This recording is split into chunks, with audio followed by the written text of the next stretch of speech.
Hi అండి అందరికీ. ఈరోజు మా టిఫిన్ మునగాకు చపాతీ అండి. చూసారా, చపాతీలో మునగాకు వేసుకొని చక్కగా కాల్చుకుంటున్నానండి. దీంట్లోకి కాంబినేషన్గా కోడిగుడ్డు పొరుటు ప్రిపేర్ చేస్తున్నానండి. ఇదిగోండి కోడిగుడ్డు పొరుటు అయిపోయింది. ఇప్పుడు నేను చపాతీ కాల్చుతున్నా చూడండి.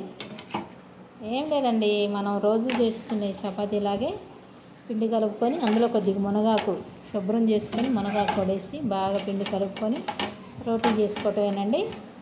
చాలా ఆరోగ్యానికి మంచిదండి మునగాకు తింటాం. సరే, చక్కగా పొంగుతుంది. పిల్లలు పెద్దలు అందరూ తినొచ్చండి. మునగాకులో ఎన్ని పోషక విలువలు ఉన్నాయో తెలుసు కదా ఫ్రెండ్స్. ఓకే అండి, నచ్చితే లైక్ చేయండి, షేర్ చేయండి, మన ఛానల్ సబ్స్క్రైబ్ చేసుకోండి ఫ్రెండ్స్. మునగాకు చపాతీ విత్ కోడిగుడ్డు పొరుటు రెడీ.